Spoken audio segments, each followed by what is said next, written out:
Hello and welcome to Alternate Image Raid. This is a Raid Shadow Legends video. I just want to discuss briefly this new UKKO that is going to be a fusion champion summon coming up here soon.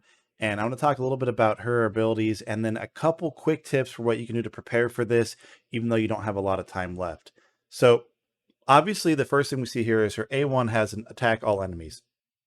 AoE A1s are clutch. This one also provides a decent chance for a decrease attack, which is a nice benefit, but just having AoE A1s is just really strong and makes the kit pretty viable for a lot of types of content. Her A2 is also attacks all enemies. This attacks all enemies 2 times, double hits.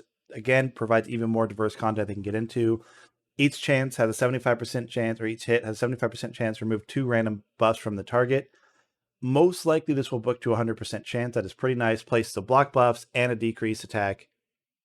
That is pretty great. The block buffs and the chance to remove buffs. So this for me, I'm seeing Doom Tower potential, at least for why I'd be using this champion, because I need someone who can get rid of those buffs and stop them from rebuffing themselves.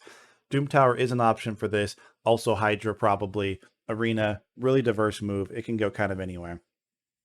Hooray 3 UKKO's Mercy revives all dead allies with 40% HP, then places a block damage buff on them for 1 turn. Also places increased speed on allies for 2 turns.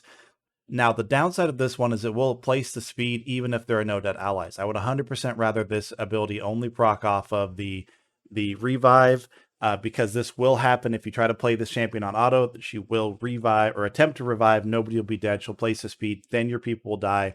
And that is a problem. However, any kind of manual play on this or any place where you're not expecting your team to die, you just get kind of a weak A3 in the regards of that speed buff. Now, the thing that makes her pretty amazing is her passive. 50% chance of stealing a buff from an enemy each time they receive a buff. Any stolen buffs become protected. Now, what could be really nut about this is if somebody, say like Lydia, goes and drops 2 buffs on her entire team and drops 8 buffs down, does she steal up to 4 buffs or 50% of 8 buffs and they become protected? Will she proc it again if it's the same buff? Now, depending on these things, this could be just nutty and just filling her up with any kind of buffs. Again, I'm looking at Doom Tower. If she can take their buffs when they're protecting themselves against Arena here, there's so much potential for this to be amazing. And then ally speed in all battles just makes her useful absolutely everywhere in this game. As other content creators are saying, probably one of the best fusions we've seen in a long time. I'm going to say this is better than Helicath, with the exception of Helicath does facilitate that unkillable clan boss. But otherwise, this is probably best fusion since Brogni. With that being said, I kind of expect this one to be difficult. So let's briefly talk. I'm not going to go into some crazy stuff about this, about what can be done to prepare for this kind of a summon. Now, for me, I always stay kind of prepared for this. Now, the one thing, of course, I did do is I pulled all of my ancient shards in a recent video to get that guaranteed, the guaranteed legendary, to get the 2 chance odds. So I don't have a bunch of ancient. So obviously, this champion only comes out in a week. I will, of course, have to be hoarding whatever I get. Now, the key for this, of course, and the key that makes it okay to pull these ancients outside of these fusion and fragment events is my clan is dealing with brutal nightmare and ultra nightmare clan boss every time. This enables me to get a decent amount of ancient shards in. The other place I can be pulling ancient shards, of course, is from my what am I looking for? Doom Tower and other places like that. So for now, of course, obviously, very briefly, just hoard everything you have left. If you don't have a bunch of extra stuff, hoard all that you have to make sure that you have some available. Now, one thing I don't advise ever hoarding is actual energy up here. Don't hoard this. Hoard gems. Try to save your gems. Also, hoard these. Hoard the energy gifts and so forth. Whatever you get left, you'll get a couple more throughout the week. You'll get 4 or 5 of these probably before this fusion comes up. So hoard those. Another thing you can attempt to be doing is obviously downplay how much you're doing. Make sure you're going through and you're mostly just getting your dailies and your weeklies. Then anything you can let expire and not collect for right now. For instance, I have this artifact enhancement event. I will most likely finish this event out. Silver from my account is pretty easy, but going forward, if I was in need, I would not be collecting these energies. So don't collect them. That way, when they expire, they will go to your mail, and then you can use them as you need to when you go into this event. So little things like that are going to help a lot. Just the small hoardings. I will drop a link in the description. This will be to a web article on the main alternate image gaming website. of how to prepare for fusion and fragment events.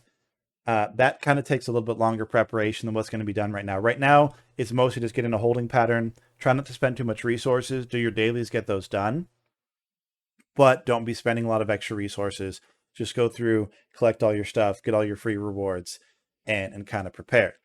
Obviously, you'll want to go for a guide like I have. Again, it's going to be again in the description below for when you're actually in that fusion event, going after such a nice champion. So when you get in that, there's a lot of double dipping that you can do. There's a lot of ways to optimize how you can go after one of these champions. And that guide will, of course, also describe kind of where your account needs to be before it makes sense start going after these. If you're only doing, say, stage 10 of dungeons, it's going to be nearly impossible to go. I recommend stage 13, although that's still going to require a lot of actual runs, but it gets to a point where the efficiency is there to make it realistically possible without having to spend money to get more energy. That's pretty much all I have. This champion's amazing. Definitely go after this champion. And from this point forward, the champion only launches in about a week. Hoard everything you have. Try not to spend resources. Keep all of your gems. Keep all of your silver.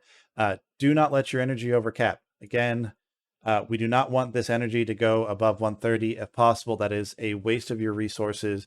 A lot of people do that. They're like, oh, I've saved up 4,000 energy. That might make it a little bit easier to go into that tournament, but you want to save that in the form of gems. You want to save that in the form of energy refills. You do not want to be wasting your energy per day. You get about 450 a day if you just let it refill. Let that refill, spend it as much as you possibly can. Even if it's just log in, drop a couple of dungeon battles or so forth, so it does not cap as much as you possibly can. Again, this has been an alternate image raid video. If you like this, definitely drop a like and a comment. Let me know if you'd like me to make a full video on how to prepare for fusions, because I'd like to kind of make one of those, 4 counts that are kind of in a more realistic, normal place. Like mine's in a pretty strong place. I've been practicing hoarding for this for a long time, but I've been doing fusion since my account was much weaker, mostly because I just want to save resource management is the key to this game. And of course, if you dislike this video, smash that dislike button as it's still engagement for the channel. And I will see you guys next time. Have a great day.